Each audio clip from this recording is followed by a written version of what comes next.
Hi, everyone. My name is Kenzen, although many of you may still know me as Gesho. I got a new Dharma name fairly recently. I am a senior student at the Village Zendo and a very, very novice priest now. You might be able to hear in my voice, I woke up yesterday and I had lost my voice. So I panicked a little about being able to give this talk, and that's why I'm giving it from home, because it seems I may have a bit of a virus and I didn't want to spread that around. So let's hope the voice holds up throughout the Dharma talk. It seems to be coming back. So um, just going to put everybody on gallery view and take a look at you all. I can find that. There it is. It's just great to see everybody. I was feeling kind of sad that I wasn't going to be able to be in the physical Zendo for the talk because I like doing that. But it's actually been a while since I've sat with the online community, and so it's actually quite lovely to have this shift of perspective, and it's great to see everybody, people I know, people I don't know.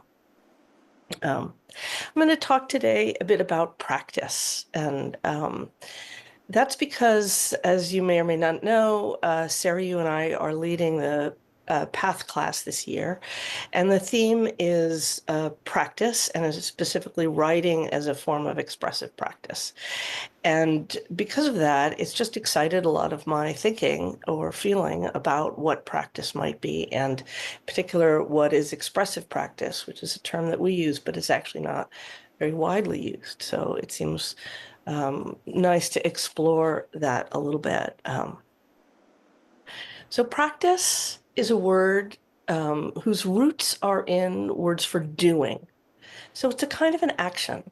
And I think that's even that small thing for me is interesting. It's not something that happens to us. It's something we do. That's the sort of in practice versus in theory. It's a doing word. And I think all the forms of the word practice that we use have an element of repetition. So it's not just something we do, it's something we do again and again. It's something we do over and over again. It's a little bit like doing the same thing over and over again. And why is that interesting? Why is that important? Why does that do anything? I mean, I think repetition does a lot of things, and so I'm not going to really talk about rehearsal and other kinds of forms of practice, but in the kind that we're thinking about, when you do something, when you do the same thing over and over again, I think the first thing you really notice is that it's never the same. And you are always different, and the whole world is always different. And those two things are not separate. So by fixing the doing or the action in one place, you immediately reveal to yourself the great changing, constantly changingness of reality. Um, Dogen put it this way: when you study the Buddha way, you study the self. And that's what I think, that's one of the things I think he might have been talking about, is that in zazen, which is our most central study of the Buddha way, or our most central practice, um, our complete selves are revealed to us, whether we like it or not, constantly revealed to us. And then he goes on to say, when you study the self, you forget the self. And I think this speaks to the way in which that experience of our full reality tends to dissolve the barriers between what we conceptually think of as the self and the whole world selfing through us. So we maybe stop needing to hold on to this concept of the self so much. And when you forget the self, you are actualized in all the myriad things. You're actualized in the whole world. So zazen is at the very heart of our practice. And, I teach beginning instruction. We can teach zazen in an hour. It's not very complicated. It's actually extremely simple.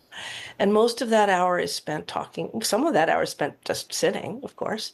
And some of that hour is spent reviewing the doing of zazen, which is the body, what the body does. It's a body doing something, even though the doing is stillness and silence. And I think that act of sitting quietly, which is so simple, is common to many, many, many different spiritual traditions and other kinds of cultural traditions throughout human history in all places. Maybe not literally all places and all times, but many, many, many. And so this is a very fundamentally human thing to do. Just sit down and kind of shut your mouth for a while and see what your experience is. One of the kinds of practice that I think we collectively became interested in over the winter during our ongo is the practice of the tenzo. So our study text was Instructions for the Cook, Dogen's Instructions for the Cook, and Bernie Glassman's book as well. And in that, Dogen writes about the practice of the tenzo. And he specifically talks very literally about what the tenzo does and the attitude that the tenzo brings to those doings. And this is a great bridge to see that practice is not in Zen. Zen practice is not just zazen. It's so here we see a form of Zen practice, which is cooking for the community. And it's described in great detail. And he talks about three minds, three kinds of attitude that that are good to bring to this. One is Daishin. This is a vast mind or magnanimous mind. This is the mind of all that is. One is Roshin or parental mind, nurturing mind. It's Mother's Day, so we could call this Mother's Mind and thank all of the mother ancestors of the Sangha and of the Dharma. So many, many, many, many of them. And the other mind he talks about is Kishin, or joyful mind, which is basically doing your work gladly and with gratitude. And all of these deepen the Tenzo's activities as a form of practice. And this just shows how we can see our lives, our whole lives in this way. I wanted to talk today a little bit about the artist Allan Kaprow. So some of you may or may not know his work. He was best known in the 60s as the inventor of happenings. What happened to him during his happenings was, and happenings were originally kind of a mix of performance, of participation, and of environments that were a new art form that kind of exploded what the idea of art was in its time. But it was the 60s, and the word happenings became very, very popular. It really caught the imagination. And many different kinds of people started to do many different kinds of happenings. And Kaprow became famous in that. And yet he came to feel that the idea of the sort of mythology of happenings was parting ways with the reality that he had wanted to explore. And so he stepped back into a much, much simpler, quieter practice. He taught at Rutgers and then in the University of California system. And he often just worked with his students or did projects with his friends, very often with no audience at all. And he would write sort of a simple set of scripts or instructions for his friends or his students to carry out and experience these small actions or interactions. And I just wanted to read to you about one of these that sort of bears on this idea of practice. So he wrote this, it's from an essay called Art Which Can't Be Art, which he wrote in 1986. It's fairly well known, he says, that for the last 30 years, my main work as an artist has been located in activities and contexts that don't suggest art in any way. Brushing my teeth, for example, in the morning, when I'm barely awake, watching in the mirror, the rhythm of my elbow moving up and down. And then he goes on to say that, all through the, let's say, 50s, 60s, 70s, 80s, even, there was a move that many artists made to take non-art things and put them in an art context, put them into a gallery, put them into a museum, put them on stage. And this move comes in part from Marcel Duchamp. When you think of Marcel Duchamp taking an ordinary urinal and exhibiting it in an art exhibition, it changes the way that you see a urinal, that urinal, and it also changes the art exhibition and what art is. And a lot of artists were making that kind of move. But for Kaprow, that was not a very satisfying or interesting move to make. He thinks of it as sort of aestheticizing real life, and he's actually interested in real life. To go on making this kind of move in art seems to me unproductive, he says. Instead, I decided to pay attention to brushing my teeth, to watch my elbow moving.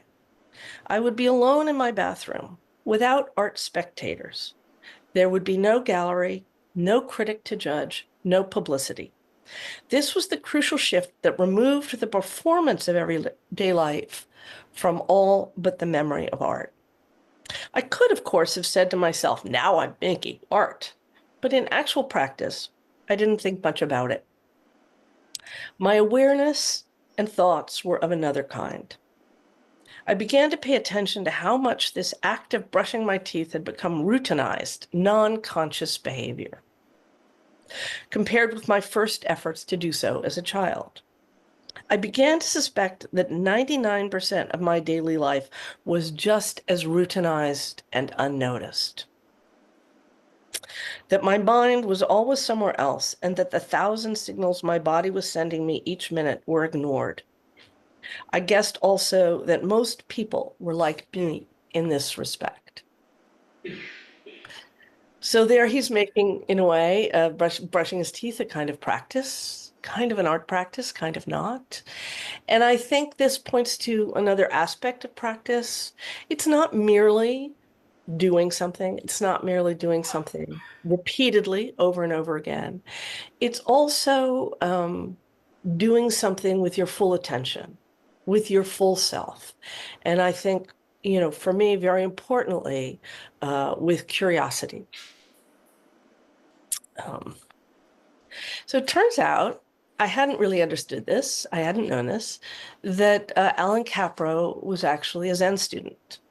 I really only found this out as I was working on the talk. So I was surprised, not surprised that he had some kind of influence, Zen influence. He was in a very famous class that the composer John Cage taught in 1957 at the New School on experimental music that created just an enormous explosion of new art forms. And John Cage was influenced by Zen through the talks of D.T. Suzuki. And maybe Allan Kaprow had seen some of those talks at that time, but he was certainly in an art milieu where Zen was part of the conversation in New York. But it turns out that when he moved to San Diego in 1978 to teach, he became a student of Charlotte Joko Beck at the San Diego Zen Center, not far from where Seryu is now sitting. And there's a kind of funny story about one of the things that happened there. So I thought I would just share it with you. It also says something about the style or quality of his practice. So he, as I said, he would do these kind of small interactions as his art practice. And when he was living in San Diego, he lived in a place with a garden.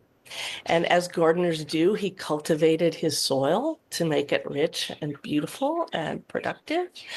And he had this thought one day that he would take a bucket of soil from his garden, put it in his pickup truck, and find some other soil, some other place's soil to trade it with.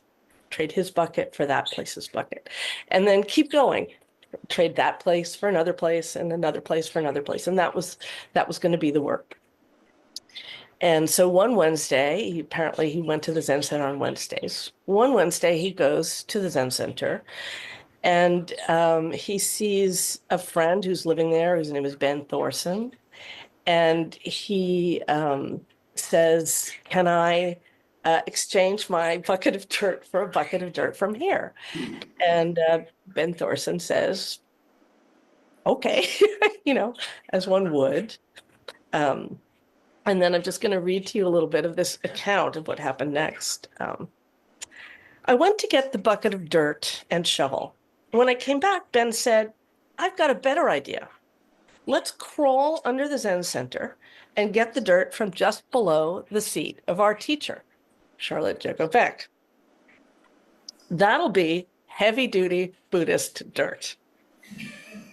I agreed it was a very good idea. We got a flashlight and squeezed our way under the floor of the house, dragging the bucket and shovel behind us. It was cramped with maybe 15 inches of clearance, filthy dirty, cobwebs everywhere.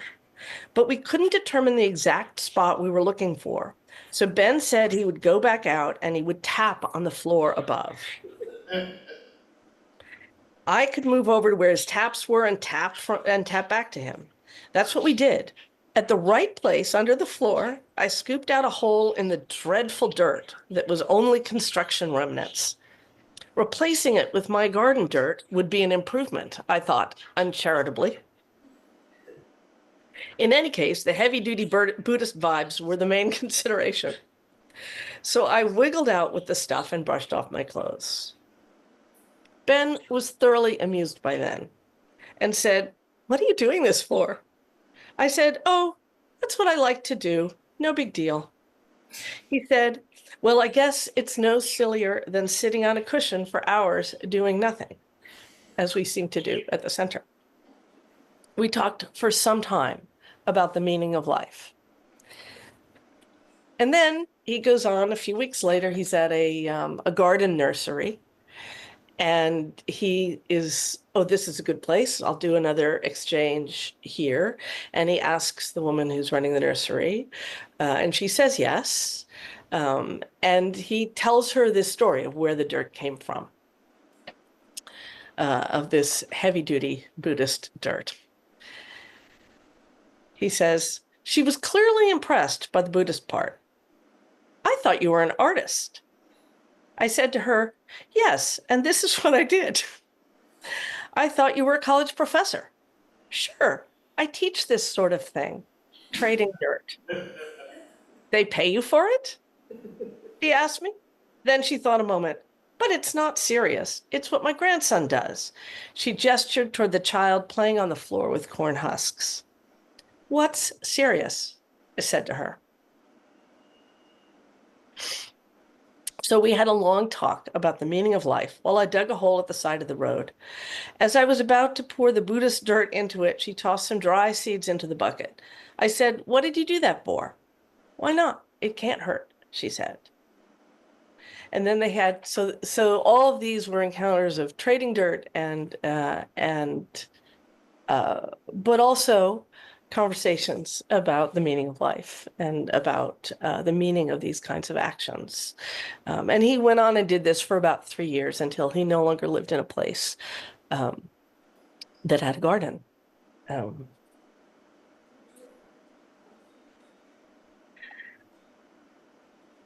So I think I want to kind of close by talking a little bit about expressive practice. What is expressive practice? What's the difference between all the kinds of practices that we're talking about and specifically expressive practice? What could that mean? Just thinking about it, it's come to feel to me that it in part just means being with other people.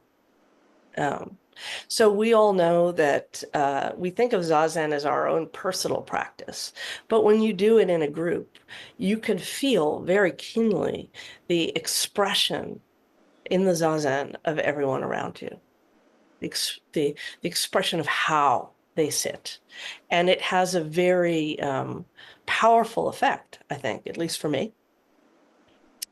One of the other kinds of expressive practice that we have as part of Zen happens in the interview room during Dokusan. And there may be people here who've never tried that space, and I really want to encourage you to. It's a place where you meet face to face with a teacher, typically in a small room and or on a Zoom room, and you express something to them, a question or an expression of your understanding in some way. And that expression makes possible the expression of the teacher and a kind of mutual dialogue or conversation or mutual set of expressions that are where the real teaching in Zen takes place. It doesn't really take place in what we're doing right now, where I'm, talking to you and you're sitting and listening. It really takes place in that intimate encounter with the teacher. And that intimate encounter requires you, the student, to express something. And if you can't express anything and you don't express anything, nothing can really happen there.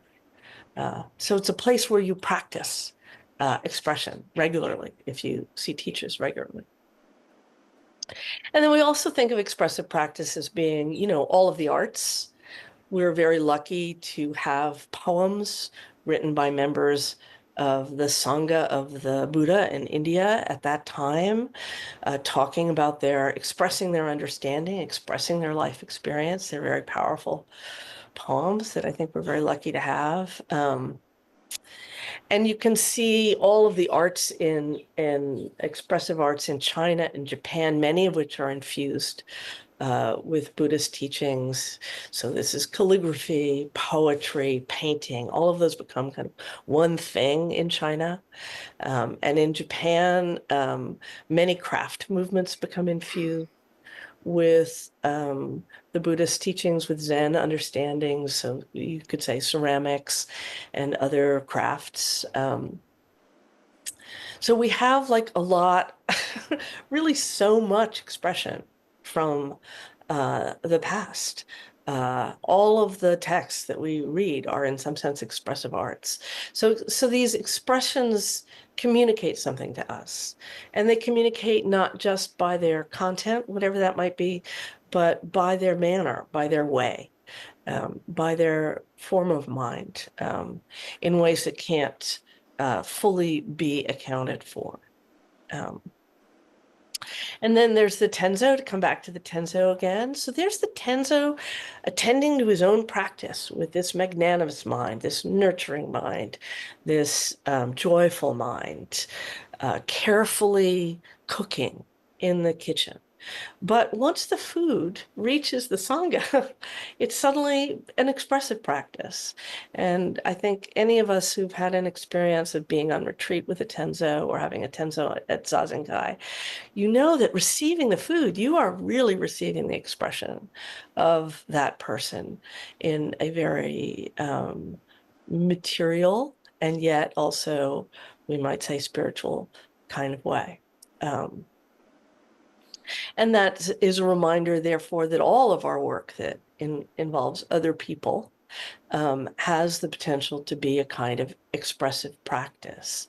So we can think of, obviously, we very often cook for each other. People normally do, not always, but many of us cook for other people. We have many artists in our Sangha who are doing music and painting and other very direct kinds of expressive arts, writing. But I think we could also think of playing with a child as a kind of expressive practice, teaching in a classroom as a kind of expressive practice, being with somebody in the role of a chaplain as a kind of expressive practice, therapy, being in a therapy room with somebody as a kind of expressive practice, managing a team, maybe even making a spreadsheet or writing some code. I think we can look at all of our lives and see our life in this kind of light, to look for places of practice in your life and places of expressive practice in your life. In the mornings, we dedicate our morning service, our work service.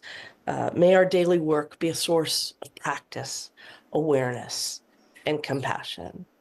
And that also is really just the same kind of encouragement. So to think of your daily life as an expression of the Dharma and of your full self in that. Um, so I'll just close by sharing a few more words of Allan Kaprow's talking about breath, the breath.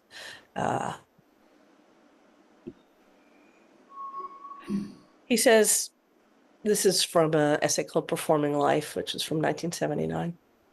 He says, today in 1979, this is probably shortly after he started Zen practice, actually, because I think he moved to San Diego in 78. Today in 1979, I'm paying attention to breathing.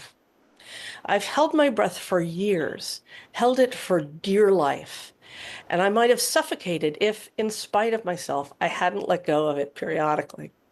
Was it mine, after all? Letting it go, did I lose it?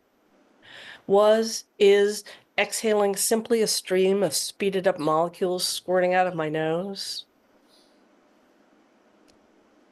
And he talks about some different kinds of breathing with others that he's experienced in his life.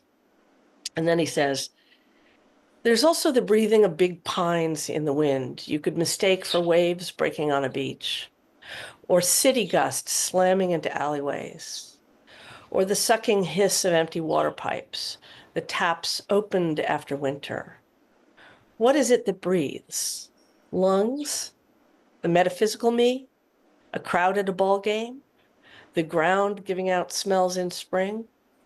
Cold glass in cold gas in the mines.